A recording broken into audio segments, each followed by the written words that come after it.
Hi, everybody. It's Maxine Taylor with another edition of my Trumpology report. And today is January 10th, 2018. And over the weekend, Stephen Miller was involved in a conversation, an on-air interview with Jake Tapper, which, if you saw it, you know that there was a lot of heated arguing, name-calling, insulting, and ultimately Jake Tapper ended the interview and had him escorted from the building. Several people have asked me if I would do Stephen Miller's chart. Now, I don't have a birth time for him, but I do have a solar chart for him, and I can compare his chart to Trump's. And I think the comparison is very, very telling and very, very interesting. So let me first of all start with Stephen Miller's chart. I've written it by hand, so please excuse the handwriting, etc., etc., etc. I'm going to put it down here so I can see it. Hang on just 1 minute, guys. Let me just get this organized here. All right. Now, because we don't have a birth time for him, we do a solar chart. What's so very interesting is that Stephen Miller's sun is only a few minutes into Virgo. It's 0 degrees of Virgo. This is very telling in the comparison with Trump's chart, which I'll get to in just a second. Any solar chart has the sun on the ascendant, which means we put ourselves first. So you really can't say more than that because it's true of all of us. But if we look ahead right here, and I'm just going to go with the planetary positions in the houses. Look at this third house, and you don't have to be an astrologer to see there's a lot of activity there. The first planet that I want to talk with you about is Pluto. Now, the third house is communication, correspondence, transportation. It's our mouth and our minds.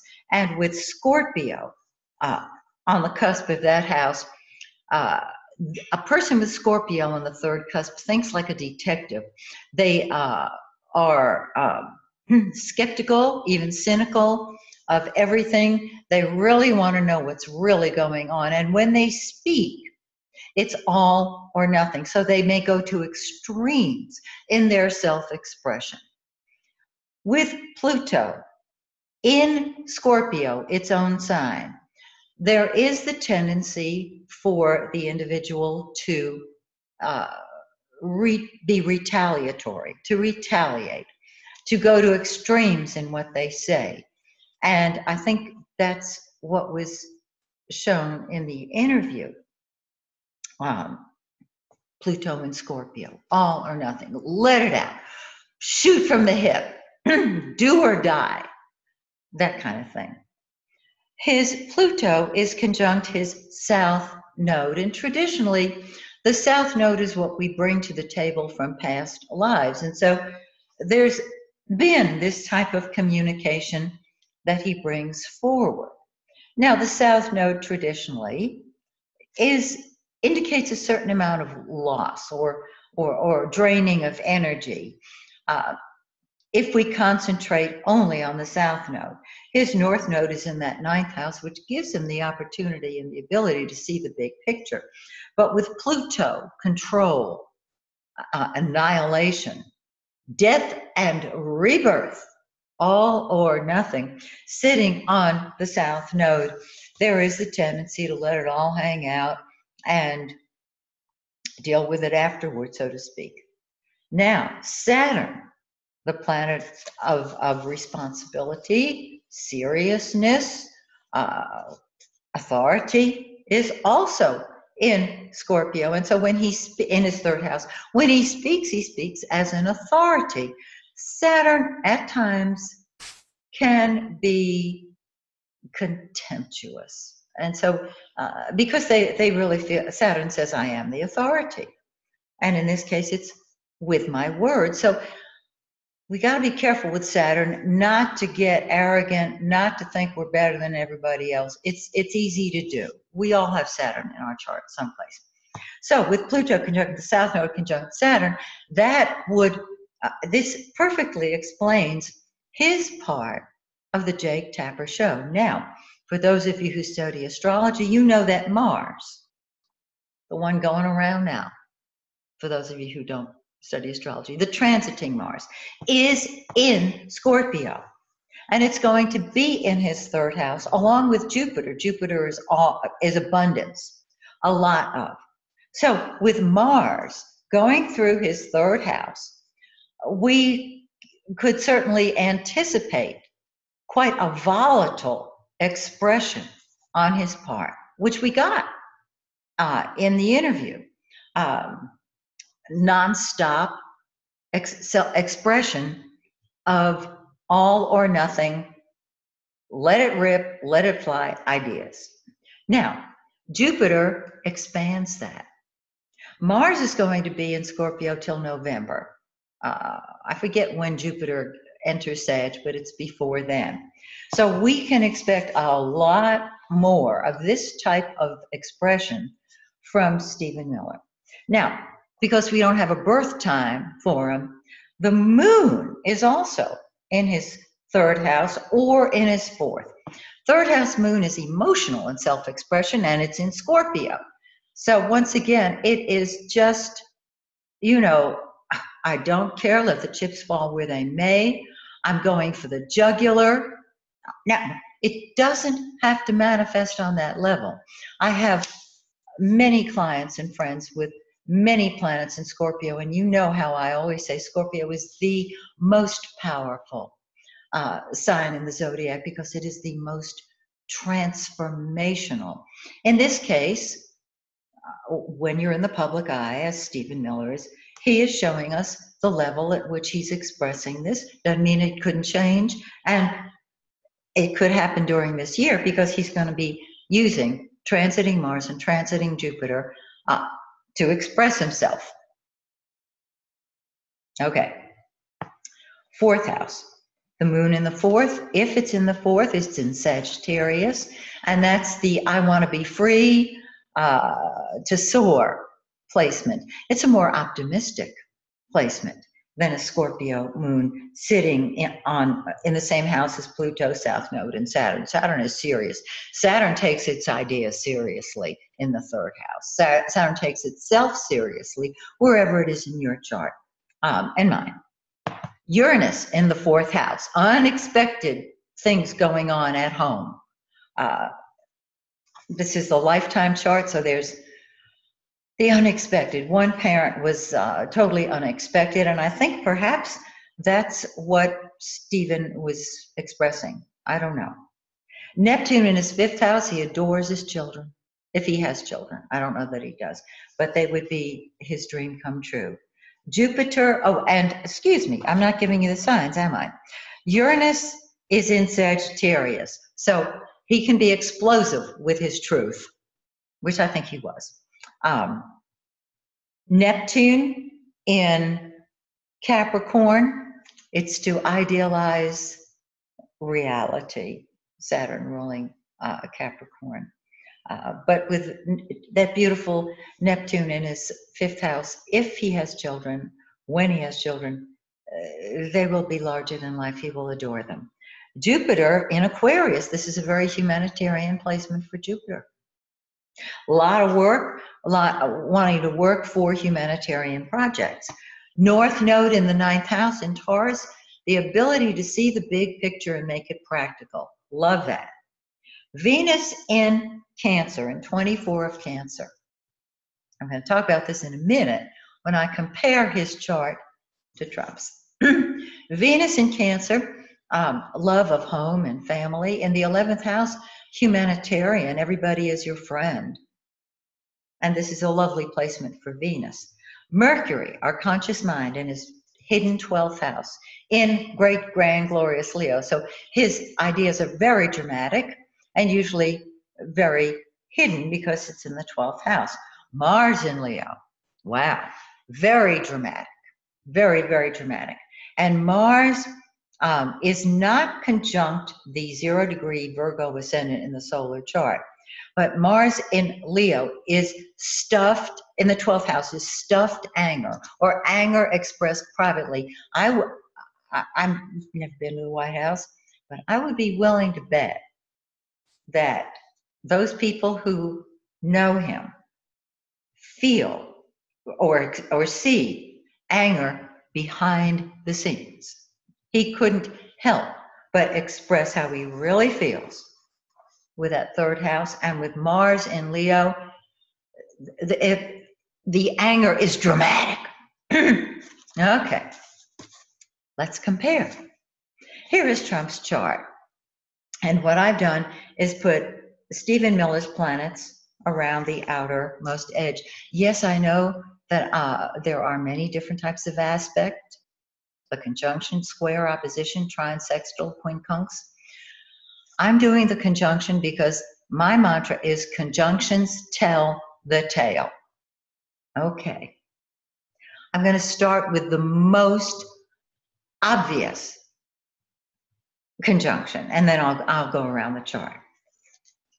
Stephen Miller's sun is either in the very, very, very end of Leo or 0 degrees of Virgo.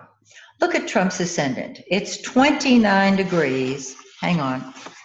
I want to pull his chart up here so I get it right.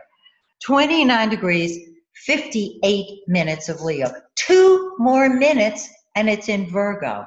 So the ego, the center, the light, the persona of Stephen Miller has a very direct influence on the president. Conversely, Trump's ascendant is on Miller's sun, and so there is a very tight bond there. Now, I know that so many of the people that Trump has employed have been fired, and I don't know what's going to happen with Stephen Miller. But this is how it is for Trump and Miller now. This says that Stephen Miller has an enormous influence over Trump. And Trump has an enormous influence over Miller. All right, now I'm going to jump up here to the 11th house just for a second and then go around the circle to very simply show you the influence that Stephen Miller has on Trump. Stephen Miller has his Venus in 24 degrees of Cancer. Trump has his Venus in 25 degrees of Cancer. I forget who the other people were, but those of you who have been following my Trumpology reports know that I've been comparing the new hirings to Trump's birth chart, and many of them have a conjunction with Trump's Venus, and so there is a love there, there is a caring there, there is a feeling of connectedness. Miller's Venus is on his Saturn. This is the part of the chart that requires loyalty. This is the part of the chart that says I take my friends very, very seriously. And so when you have a Saturn-Venus conjunction from chart to chart, whether it's your chart to somebody else's or Miller's to Trump's, they take the relationship very seriously. Miller's Mercury, what he thinks about, what he talks about, is on Trump's Pluto. Pluto is control from behind the scenes or transformation, depending on the person. Because it's behind the scenes, we don't know how it's being used. We can only go by what we are told. And Pluto in the 12th is a lot of subconscious control by the matriarch in the family as a child. It also indicates all or nothing behind the scenes with hidden enemies. With Stephen Miller's Mercury on Trump's Pluto, Miller is able to talk with him about how to either control or transform. The choice, of course, comes from the two people involved. Miller's Mars is in Leo in Trump's 12th. Trump's Mars is in Leo in the 12th. And so their Marses are on each other, sitting there. They are both itching for a fight. Miller stokes the fires of Trump, and Trump stokes the fires of Miller. In Trump's birth chart, his Pluto is not conjunct Mars. That is a very, very all or nothing, total annihilation or total resurrection aspect. But Miller's Mars sits at the midpoint between Pluto and Mars, and he triggers that incendiary, all or nothing, life or death. Take it to the limit. Go out in a blaze of glory because it's Leo. And it's a little wide to be conjunct Trump's ascendant, but Trump's Mars is conjunct his ascendant. And as I've told you in previous videos, he's always looking for a fight, and so Miller encourages it. And Trump encourages Miller to blurt it out, which I thought we saw this weekend in the interview. Let it rip. Again, Miller's son on Trump's ascendant, very powerful influence over the president of the country.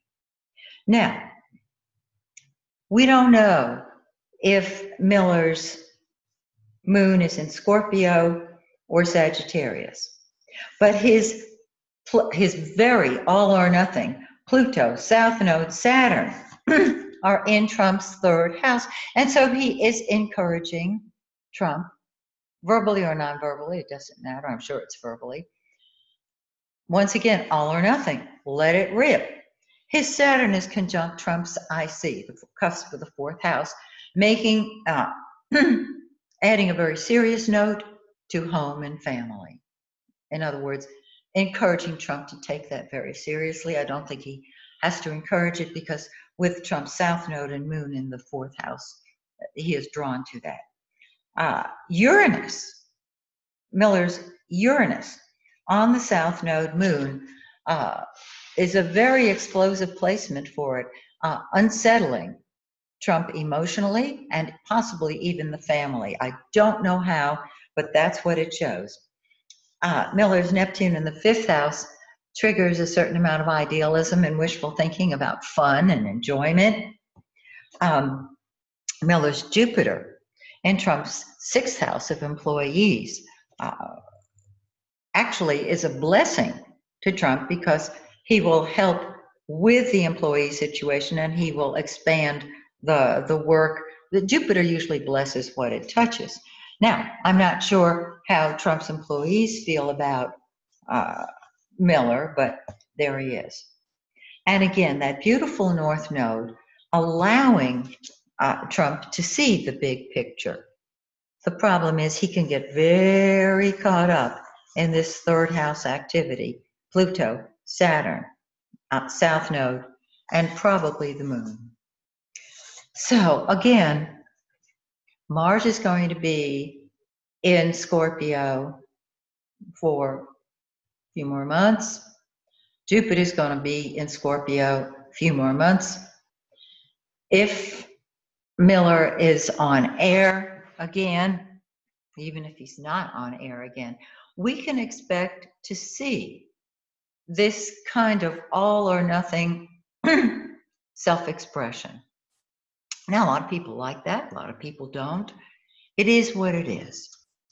So I hope this has been informative to you, and those of you who have asked me to do his chart, consider it done, and now we will just sit back and observe. And so, once again, may the stars shine brightly on you and yours. May they shine brightly on the United States of America.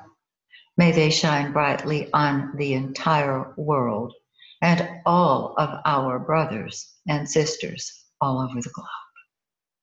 See you next time.